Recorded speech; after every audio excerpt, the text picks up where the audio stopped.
Hello friends, welcome back to my channel. শুরু করছি একটি ভিডিও টাইটেল থাম্বনেল দেখে অবশ্যই বুঝতে পেরেছো ভিডিওটা হতে চলেছে টিনুকে নিয়ে। এবং আজকে আমি আমার এই ভিডিওতে ফোনদীপকেও বেশ কিছু কথা বলবো।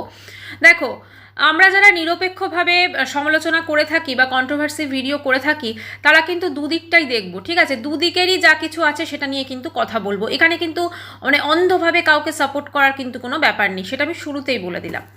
তো আজকে প্রথমে শুরুতে আমি আসছি ফোনদীপের ভিডিওটা নিয়ে, যে ভিডিওটা এসছে, তারপরে তো অবশ্যই আমার টিনু আছেই, টিনুকে নিয়ে আসছি। তো প্রথমে আজকে বলি যে ফোনদীপ দেখালো যে ফোনদীপের ডিভোর্স কেসের ডেট ছিল। ফোনদীপের ডিভোর্স কেসের ডেট ছিল, সেটা 15 তারিখ সম্ভবত। তো আজকে ব্লগটা এসেছে ওদের। তো সেইটার জন্য ও গেছিল বসিরহাট কোর্টে, তাই তো? কেসটা কাটছিল, ডিভোর্স কেসটা কাটছিল ফোনদীপের ছিল। তো ফোনদীপ বললো যে প্রতিবার এরকম ডিভোর্স কেসের ডেট আসবে, আর 498 এ লাস্টের যেটা বললো সেটা আসবে, এবং আমার পুরো ফ্যামিলির হ্যারাসমেন্ট হয়। অবশ্যই 498 এ যে কেসটা আছে সেটা তো অবশ্যই ওদের তিনজনের বিরুদ্ধে করা হয়েছে, যেহেতু শ্বশুরবাড়ি, তো সেক্ষেত্রে তো সবাই তিনজনকেই যেতে হবে। কিন্তু ডিভোর্স কেসটা তো ফোনদীপ আর টিনুর চলছে, তো সেখানে ফোনদীপের সঙ্গে তার বাবা কেন গেছিলেন? মানে কেন গেছিলেন ঠিক বোঝা গেল না এটা। তার কারণটা হচ্ছে ডিভোর্স কেসটা ফোনদীপের, সেখানে ফোনদীপের অ্যাপিয়ারেন্স হলেই বোধহয় আমার হয়ে যাবে। সেখানে কিন্তু কোনোরকমভাবে তার বাবাকে কিন্তু দরকার পড়তো না। তার কারণটা হচ্ছে ফোনদীপ যেটা লাস্টে বলল যে, মানে ফিরে আসার পর যে একদম লাস্টে যেটা বললো যে ওর যখন মানে যায় তখন ওর মা একা ছিল বাড়িতে, এবং মাকে ওর ছেলেটা স্বভাবতই দুষ্টু ছেলে, বাচ্চা ছেলে, তো বন্ধ করে দিয়েছিল। তো আমার মনে হয় যদি ফোনদীপের বাবাও যদি বাড়িতে থাকতেন তাহলে বাচ্চাটাকে দুজন মিলে সামলানোটা অনেকটা ইজি হতো। কারণ একজন ওই ফোনদীপের মায়ের পক্ষে সংসারে যেমনই হোক তো কাজ থাকে, সেগুলো করা প্লাস একটা দুরন্ত বাচ্চাকে সামলানো, সেটা কিন্তু দুটোই কিন্তু ব্যালেন্স করাটা একটু ডিফিকাল্ট হয়ে যায়। তো ডিভোর্স কেসটা তো ফোনদীপের থাকবে, সেখানে ফোনদীপের অ্যাপিয়ারেন্সটাই তো ম্যাটার করে। তো সেখানে কেন তার বাবার সঙ্গে গেছিল এটা ঠিক বোঝা গেল না। কারণ ফোনদীপ কিন্তু বলেছিল সামনে কিন্তু কেসের ডেট আছে এবং কেসটা হচ্ছে ডিভোর্স কেস। তো সেই সূত্র ধরেই কিন্তু আমি এই কথাটা বললাম। আচ্ছা, তারপরে ফোনদীপ বলল এই যে সারা জীবনই তো চলবে এরকম ব্যাপার ডিভোর্স কেস। সত্যি তাই, যার বাড়িতে একবার কেস ঢোকে, এবং স্পেশালি ম্যাট্রিমনি এই ধরনের যদি কেস ঢোকে, সেটা কিন্তু চট করে মেটে না। কারণ আমাদের মানে মহামান্য আদালত, বিচারপতি কেউই কিন্তু চান না একটা সংসার ভেঙে যাক, সব কিছু মিটমাট করার চেষ্টা করা হয়। এবারে যদি আমি ফোনদীপের ডিভোর্স কেসটাতে আসি, আমরা দেখলাম যে ফোনদীপের যে সময়টা ডিভোর্স কেসের ডেট পড়লো, ডিভোর্স কেসটা তো অবশ্যই টিনু করেছে, যেটা আমরা জানি। তো সেক্ষেত্রে টিনু হচ্ছে এখানে পিটিশনার, তাই তো? টিনু কেসটাকে করেছে। তো সেক্ষেত্রে টিনু কিন্তু সেখানে কোর্টে আসছে না। তাহলে কি ফোনদীপের সেখানে হাজিরা দেওয়াটা কি জরুরি ছিল? মানে ফোনদীপের কি উকিল মারফত সেটা করা যেত না? আমার মনে হয় ফোনদীপের যিনি অ্যাডভোকেট আছেন তার সঙ্গে একটু খোলাখুলি কথা বলাটা ভীষণভাবে দরকার। তার কারণটা হচ্ছে যেহেতু ওদের বাড়িটা এতটা দূর, কারণ ওকে ওখান থেকে এসে হাওড়াতে বিশরপাড়াতে থাকতে হয় ওর মামা বাড়িতে, তারপরে পরের দিনও কোর্টের ডেট নর্মালি 10টা 11 থেকে হয় মনে হয়, তো সেখানে কিন্তু যেতে হয়। তো সেখানে এতটা কষ্ট করতে হচ্ছে। আর কেসটা যখন যার কেস, যে করেছে, ঠিক আছে, যে পিটিশনার, সে তো মানে ঘুরে বেড়াচ্ছে দিল্লিতে, আমরা দেখতেই পাচ্ছি, এনজয় করে বেড়াচ্ছে। তো সেখানে যে এরকমভাবে আছে ফোনদীপ, তো তাকে তো সেখানে বারবার হ্যারাসমেন্ট হচ্ছে না? তো এখনও আমার মনে হয় না ওদের কেসের, আমি জানি না মিডিয়েশন প্রসেস হয়ে গেছে কি না, বা এখন কি কোনো রকম মানে এভিডেন্স চলছে কি না, উইটনেস চলছে কি না। সাক্ষী যদি চলে সেক্ষেত্রে কিন্তু টিনুর সাক্ষীটা তো আগে হবে, তারপরে ফোনদীপের হবে। হ্যাঁ, তো সেক্ষেত্রে কি ব্যাপার হচ্ছে, মানে ফোনদীপকে কি সেখানে প্রতি কেসের ডেটে হাজিরা দিতে হবে? সেটা কিন্তু অবশ্যই আমার মনে হয় ফোনদীপের অ্যাডভোকেটের সঙ্গে কথা বলা উচিত। কারণ অ্যাডভোকেটের সঙ্গে তো ফোনের মারফত যোগাযোগ রাখা যায়, এবং যদি তার ফিজের কথাও আমি ধরি, সেটাও তো এখন অনলাইন ট্রান্সফার তো সব জায়গাতে হয়ে গেছে। তো ফোনে কথা বলে বা অনলাইনে ফিজ ট্রান্সফার করে যদি এইটাকে মানে কি বলবো, অ্যাটলিস্ট যেহেতু দূরে থাকে, তো সেটা যদি করা যায় আমার মনে হয় ওর ক্ষেত্রে অনেক বেটার হয়। কারণ ও যেভাবে বলছিল যে বাচ্চাটাকে সামলাতে হয় ওকে বাড়িতে, কারণ ও বাচ্চাটা মানে ও না থাকলে নাকি খুব অসুবিধা হয়ে যায়। তো সেক্ষেত্রে আমার মনে হয় এই জিনিসটার কথা বলা উচিত। আর আরেকটা জিনিস আমি যেটা আগেও বললাম, কেসটা ছিল ফোনদীপের ডিভোর্স কেস, তো সেখানে ওর বাবার মানে যাওয়াটা কি খুব দরকার ছিল এইটা? তো ফোনদীপের তরফ থেকে আমার এটাই বলার ছিল। আর লাস্টে ও যেটা বললো যে ও নাকি এমন কিছু একটা জানতে পেরেছে যেটা কর্মফল, মানে টিনু যেটা ওদের সাথে করেছে, তো সেটার নাকি মানে কর্মফল সে ভোগ করছে, এবং সেটা নাকি ফোনদীপ আমাদেরকে পরে ইনস্টলমেন্টে জানাবে, কারণ একবারে জানিয়ে দিলে তো সব হয়েই গেল, তাই না? দেখুন, এখানে দু তরফেই পরিষ্কার কথা, ভিডিওর স্বার্থে তারা তাদের চ্যানেলের স্বার্থে পরে পরে ইনস্টলমেন্টে সব কিছু জানাবে, যেরকম টিনু করছে সেরকম ফোনদীপও করছে, এ বিষয়ে কিন্তু কোনো দোড়া নেই, ঠিক আছে? মানে সেটা আর কি ব্যাপার। তো এখানে আরেকটা কথা ফোনদীপ বলেছে যে আমাদের দেশের যে আইন যেগুলো রয়েছে, যেগুলো মহিলাদের পক্ষে, তো সেগুলো কিন্তু খুব খারাপ দিন আসতে চলেছে, এরকম অনেক কথা বলেছে। হ্যাঁ, আমরা অবশ্যই ব্যাঙ্গালোরের কেসটা যদি আমরা দেখি, আপনাদের প্রত্যেকের মনে আছে নিশ্চয়ই, যে ছেলেটি আত্মহননের পথ বেছে নিয়েছিল, তো তার পরবর্তীকালে তার স্ত্রী এবং ফ্যামিলিকে মানে অ্যারেস্ট করা হলেও কিন্তু তারা ছাড়া পেয়ে গেছে। তো একটাই বলার, হ্যাঁ সত্যি এটা কিন্তু প্রচুর মিসইউজ হচ্ছে, প্রচুর ফলস কেস হচ্ছে এর বিরুদ্ধে, মানে শুধুমাত্র কেস করে দিলেই হয় না, কেসটাকে প্রুফ করতে হয়, কিন্তু মাঝখানের যে টোটাল প্রসেসটা থাকে সেটা কিন্তু যথেষ্ট মানে একটা হ্যারাসমেন্ট একটা পর্যায়ে চলে যায়, এবং একটা কারুর বাড়িতে বধূ নির্যাতন কেস করে দেওয়া মানেই আশপাশের মানুষজন প্লাস সবাই ধরেই নেয় যে তারা সত্যি অত্যাচার করেছে। হ্যাঁ, সেখানে কোর্টে হয়তো সে নির্দোষ প্রমাণিত হয়ে যায়, কিন্তু সমাজের চোখে কিন্তু নির্দোষ প্রমাণিত হতে তার মানে অনেক টাইম লেগে যায়, এটাই হচ্ছে ব্যাপার। তো টিনুর ক্ষেত্রে ব্যাপারটা অন্য, টিনু কি করছে ওপেনলি সেটা আমরা সকলে দেখতে পাচ্ছি, তাই না? তো টিনুর ক্ষেত্রে কিন্তু ব্যাপারটা পুরোপুরি অন্য। এবারে আসি টিনুর ভিডিওটাতে। তো টিনু তো বেশ 3 দিন পর আজকে ব্লগ দিয়েছে। হ্যাঁ, দাদা বৌদির বাড়ি থেকে সকালবেলা উঠে ব্লগ শুরু করছে। আচ্ছা, সেখানে ব্লগে আমরা কি দেখলাম, যে সকালবেলা উঠেই বোধহয় চান টানও করেনি, উঠেই একদম সঙ্গে সঙ্গে খাওয়া দাওয়া করতে বসে পড়েছে, কারণ ও যে টাইমটা ওঠে সেই টাইমটা নর্মালি লাঞ্চ টাইম হয়ে যায়। আচ্ছা, খাওয়া দাওয়া কি না, খাওয়া দাওয়া হচ্ছে নুডলস করে রেখে গেছে ওর দাদা সকালবেলা অফিসে বেরোনোর আগে, নুডলস করে রেখে গেছে, যেটা চাউমিন, সেটা তার মেয়ের টিফিনের জন্য করেছে, প্লাস এদের জন্য করেছে, আর তার সাথে চিকেন, আগের দিনের চিকেন। মানে আমি ভাবছি যে একটা ব্যস্ত একটা ফ্যামিলি, ঠিক আছে, তাদের হাজব্যান্ড ওয়াইফ দুজন মিলে, না তো বাইরে ঘরেও কাজ করছে দুজন মিলে, তারা কি সুন্দর ম্যানেজ করে সব কিছু করছে, তো সেখানে এই মা আর মেয়ে গিয়ে যে কী করছে সেটা আমার খুব অবাক লাগছে, খালি ঘুরতে যাব ঘুরতে যাব ঘুরতে যাব। তো ওখানে যাই হোক সেগুলো খাওয়া দাওয়া করছে, তারপর ওর মা দেখছি হাত দিয়েই চাউমিন খাচ্ছে, ঠিক আছে?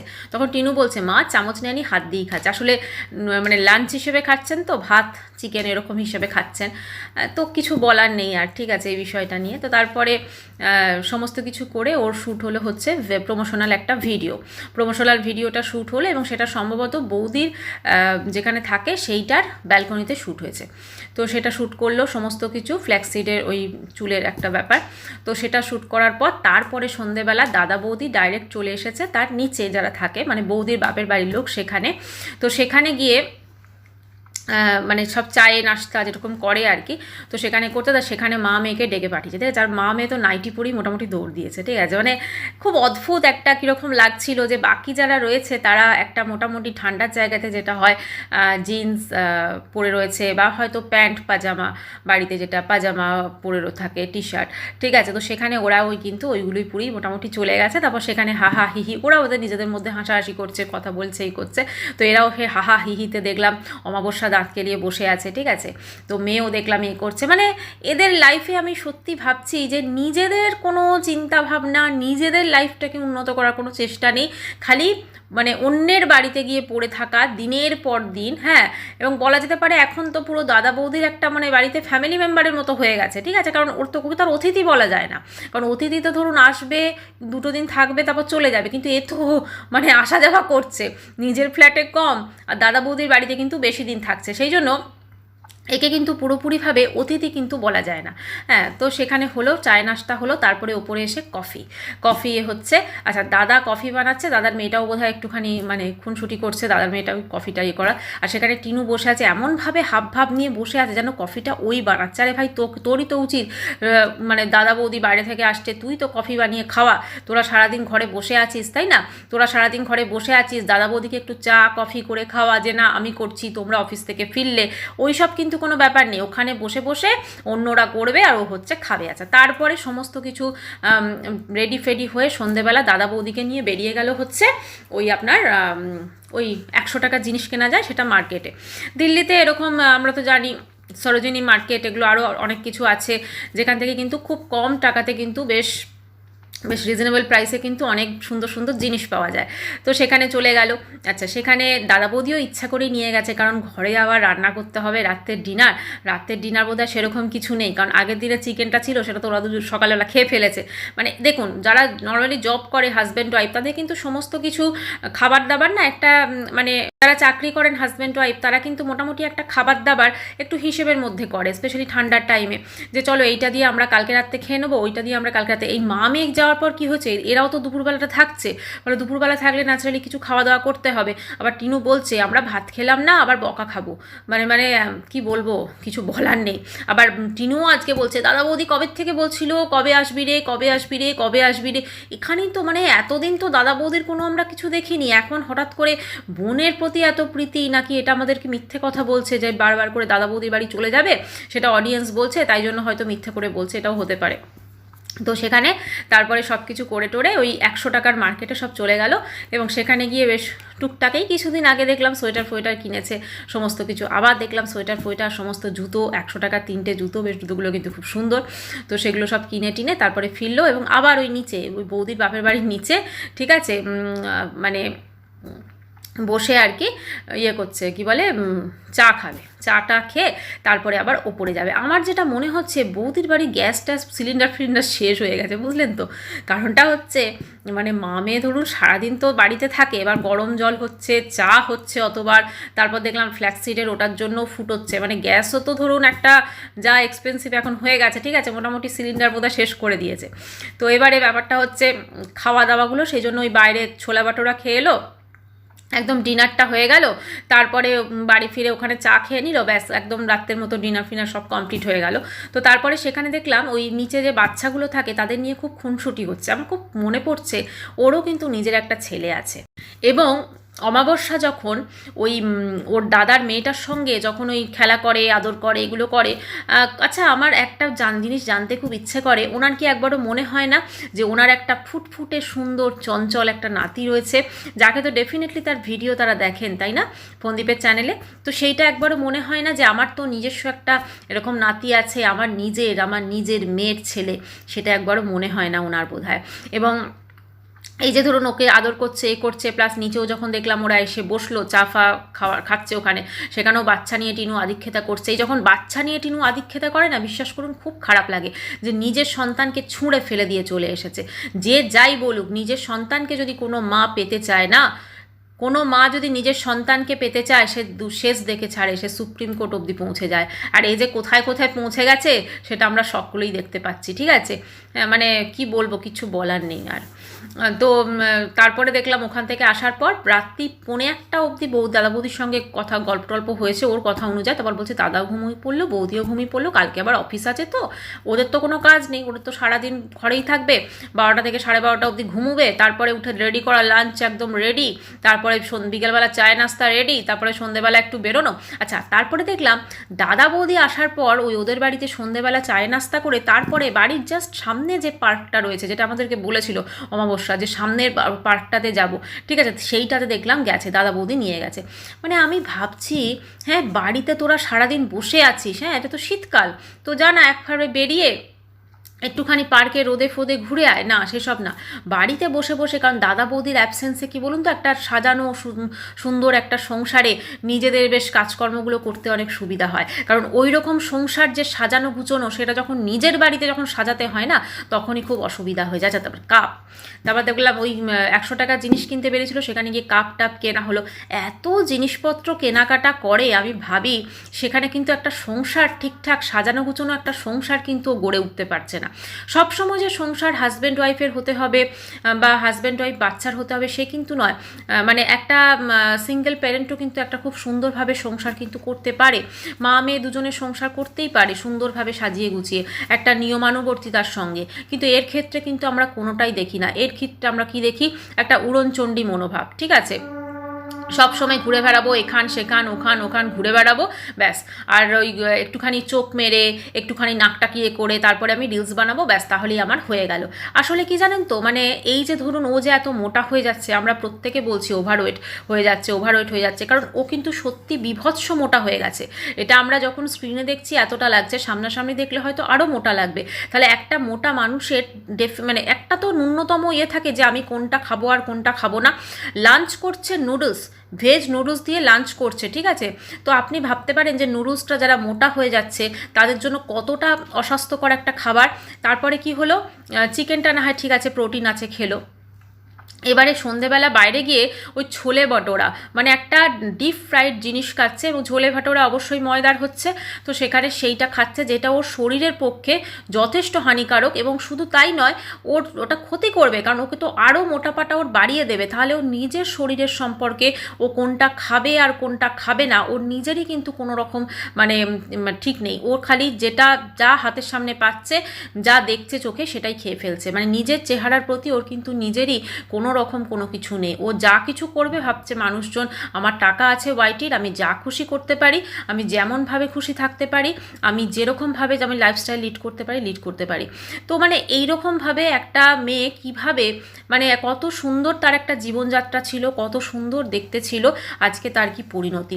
মানুষ তো নর্মালি কি হয়, ধরুন কোনো কিছু করে তার ভালোর জন্যে, আরও নিজেকে আপগ্রেড করার জন্য করে, কিন্তু এ কিসের জন্য করেছে বলুন তো? এ তো ধীরে ধীরে ওখান থেকে বেরোনোর পর, ফোনদ্বীপের থেকে বেরোনোর পর একদম আমার পতনের একদম চলে যাচ্ছে। সেটা ওর চেহারার দিক থেকে বলতে পারেন, সেটা ওর কাজকর্মের দিক থেকে বলতে পারেন, সেটা ওর সমস্ত কিছু দিক থেকে বলতে পারেন। এই যে ফোনদ্বীপ আজকে বলছে না যে ওদের কি একটা কর্মফলটা জানতে পেরেছে, আমার যেটা মনে হচ্ছে যে ওই অমাবস্যা এবং ভক্তির মধ্যে ডিভোর্স সংক্রান্ত কোনো ব্যাপার বোধহয় আবার শুরু হবে বা হয়েছে অলরেডি। সেটা নাকি কোর্টে গিয়ে জানতে পেরেছে। কোর্টে গিয়ে জানতে পেরেছে মানে কি, মানে ওখানেই হয়তো ডিভোর্স কেস আরও একটা হয়তো হয়েছে, এবং সেটা অবশ্যই ভক্তি এবং অমাবস্যা। কারণ আমরা দেখতেই পাচ্ছি ভক্তি এবং অমাবস্যার মধ্যে কিন্তু কোনো রকম যোগাযোগ নেই। আজকে যদি ভক্তির সঙ্গে অমাবস্যার যদি 1%ও যোগাযোগ থাকতো, ভক্তি অমাবস্যা কিন্তু আমাদের সেটা জানাতো, কিন্তু অমাবস্যা কিন্তু আমাদেরকে সেটা একবারও জানাচ্ছে না। এবং আমাদের ভক্তি কাকু এবং অমাবস্যার মধ্যে যে কোনো মিল নেই বা কোনো যোগাযোগ নেই, সেটা কিন্তু পরিষ্কার। মানে এদের মুখ দিয়ে ভুলে ভবিষ্যতেও কিন্তু মানে অমাবস্যা যে বলছে আমার বন্ধু বা আমার হাজব্যান্ড ফোন করেছিল, কোনো কিছু কিন্তু আমরা দেখতে পাচ্ছি না। মানে বোঝাই যাচ্ছে যে ভক্তি এবং অমাবস্যারও মনে হচ্ছে ডিভোর্স হতে চলেছে। তো সেটাই হয়তো ফোনদীপ বলছে একদম খাপে খাপ মিলে গেছে, তাই ঠিক আছে। তো একটাই বলবো যে সত্যি কর্মফল বোধহয় কাউকে ছাড়ে না। মানে টিনুর কর্মফল আজকে আমরা দেখতে পাচ্ছি। কারো টিনু তার ফোনদ্বীপের সঙ্গে কি করেছে, তার মায়ের সাথে কি করেছে, এগুলো তো সাইডে রাখুন। টিনু তার নিজের সন্তানের সাথে কি করেছে, এইটার যে কর্মফল, এইটা যে বাচ্চাটার যে একটা ধরুন মা ছাড়া, মা থেকেও আজকে মা নেই, ঠিক আছে। আজকে ধরুন ওর লাইফে এখনও তো বুঝতে পারছে না, ও ফোনদ্বীপের মাকে ওর নিজের ঠাকুমাকেই ভাবছে মা, কিন্তু একটু বড় হওয়ার পর তো বুঝতে পারবে যে আমার মা থেকেও নেই। এবং মা যে কাজের জন্য বেরিয়েছে, ও গ্রামের আশপাশের লোক বলুন বা অন্য কেউ বলুন, ঠিক ওকে বুঝিয়ে দেবে। তখন ভাবতে পারছেন বাচ্চার মেন্টাল কন্ডিশনটা কি হবে? সত্যি সেটা ভেবেই খুব খারাপ লাগে। যাই হোক, বাচ্চা বড় হয়ে যাক, একটুখানি যেন ওকে সহনশীলতা দেয় এবং অনেক ভালো মানুষ করুক, এটাই বলবো। একটাই বলবো, সত্যি দেখে খুব খারাপ লাগে যে পরকীয়া আইনটা বৈধ হওয়ার পর থেকে এর যে মানে আউট এফেক্টগুলো আমরা দেখতে পাচ্ছি, খুব খুব ভীষণ খারাপ লাগছে। কারণ এই রকম ধরনের যদি পরকীয়া আইনটাকে বৈধ করলে যেভাবে মিসইউজ হচ্ছে, পরকীয়া আইনটা যে ধরুন বৈধ হয়েছে, এটাও কিন্তু অন্য পারপাসে হয়েছিল, কিন্তু এটাকে আজকে যেভাবে মিসইউজ করা হচ্ছে সেটাও কিন্তু আমরা দেখে খুব অবাক হচ্ছি, ঠিক আছে। আমাদের দেশের আইন ব্যবস্থা অবশ্যই অনেক ভালো, অবশ্যই অনেক সুন্দর, তাই জন্য অনেক মেয়ে হয়তো বিচার পাচ্ছে যারা সত্যি সত্যি নির্যাতিতা। কিন্তু এমনও অনেক মেয়ে আছে যারা কিন্তু মিথ্যা কারণে স্বামী শ্বশুরবাড়ির বিরুদ্ধে মানে উল্টোপাল্টা অ্যালিগেশন লাগিয়ে ফলস কেস দিয়ে নিজেরা কিন্তু যা খুশি করে বেড়াচ্ছে। তার প্রকৃষ্ট উদাহরণ হচ্ছে কিন্তু আমাদের টিনু। যাই হোক, ফোনদীপ যেটা বলেছে, কর্মফল কাউকেই ছাড়ে না, কর্মফল সবাইকেই ভোগ করতে হয়। তো এর থেকে বড় আমার মনে হয় না আর কিছু হতে পারে। টিনু হয়তো আমরা সামনে ভিডিওতেও হয়তো হাহাহি করছে, কিন্তু ওর মনের মধ্যে যে টেনশন আছে, অমাবস্যার মনের মধ্যে যে টেনশন আছে, সেটা কিন্তু কোথাও না কোথাও আমরা মাঝে মাঝে কিন্তু আঁচ পাই, ঠিক আছে। এবং যেহেতু আমরা আঁচ পাই, সেই জন্য কিন্তু অনেক সময় দেখবেন ওরা যে মানে একটু হয়তো এই যে এতদিন ভিডিওস দিচ্ছে না, কিসের জন্য ভিডিও দিচ্ছে না? এগুলো তো পুরনো ভিডিও, এইগুলো অনেক পুরনো ভিডিও ইনস্টলমেন্টে ছাড়ছে, এটা কিন্তু রিসেন্ট ভিডিও নয়। ও কিন্তু এখন ওয়েস্ট বেঙ্গলে চলে এসেছে হয়তো, কিন্তু এগুলো পুরনো ভিডিওগুলো ও কিন্তু ছাড়ছে। তো একটা জিনিস তো অবশ্যই বুঝতে হবে যে ওরাও কিন্তু খুব একটা ভালো নেই, টিনু কিন্তু অবশ্যই কর্মফল ভোগ করছে এবং হয়তো যত দিন যাবে আরও হয়তো ভোগ করবে। হ্যাঁ, ওয়াইটিতে হয়তো সেটাও দেখাবে না, কারণ ও যদি ওয়াইটিতে বসে ওর যে সঙ্গে কী কী হচ্ছে সেটা যদি বলে, মানুষজন ওর দিকে কিন্তু ওকেই থুতু দেবে এবং ওকেই কিন্তু আঙুল তুলবে। কারণটা হচ্ছে সবাই এটাই বলবে যে এর জন্য কিন্তু তুমি দায়ী। তো খুব ভালো করে সেটা জানে, আর যেহেতু খুব ভালো করে জানে সেহেতু কিন্তু ওর সঙ্গে যা কিছু হচ্ছে ও কিন্তু সেগুলো সাইডে রাখছে, ঠিক আছে, একদম। তো যাই হোক বন্ধুরা, টিনু তো আজকে ব্লগ দিয়েছে এবং ব্লগটা ওই বৌদির বাড়িতেই রয়েছে, সেরকমই একটা ব্লগ আমাদেরকে দিয়েছে। এখনও মনে রাখুন আজকে দিয়েছে, কালকে দেবে কিনা কোনো তো ঠিক নেই, আবার হয়তো 2-3 দিন পর আবার একটা ব্লগ আসবে, এটাই বলার। আজকেও হয়তো ব্লগ দিত না, কিন্তু দেখলাম ওর কমেন্ট সেকশনে যখন ও শর্টসটা দিয়েছে একজন কমেন্টস করেছে তুমি ব্লগ দিচ্ছ না, তখন টিনু লিখেছে আজকে ব্লগ দেবো, ঠিক আছে, মানে ও একটা বাধ্য হয়ে একটা ব্লগ দিয়েছে এবং সেটা ওর কাছে হয়তো গচ্ছিত ছিল, সেই ব্লগটাকে দিয়ে দিয়েছে। আবার হয়তো 2-3 দিন পর আবার একটা ব্লগ আসবে, কিন্তু এর মাঝখানে কিন্তু অমাবস্যা দেবীর ব্লগ কিন্তু একদম চলতেই থাকবে এবং অমাবস্যা দেবী কিন্তু মেয়ের অনেক কিছু মানে ভান্ডা কিন্তু ফুটিয়ে দিচ্ছেন, ঠিক আছে। তো যাই হোক বন্ধুরা, ভিডিওটি এখানে শেষ করছি। চ্যানেলটি ভালো লাগলে অবশ্যই করে সাবস্ক্রাইব করার অনুরোধ রইল। নতুন হয়ে থাকেন চ্যানেলে তো অবশ্যই করে চ্যানেলটা সাবস্ক্রাইব যখন করবেন তো বেল আইকনটাকে অবশ্যই ক্লিক করবেন, যাতে আমার ভিডিও নোটিফিকেশন সব থেকে আগে আপনার কাছে পৌঁছে যায়। থ্যাংক ইউ ফর ওয়াচিং, দেখা করবো নেক্সট ভিডিওতে। বাই, সবাই খুব ভালো থাকবেন।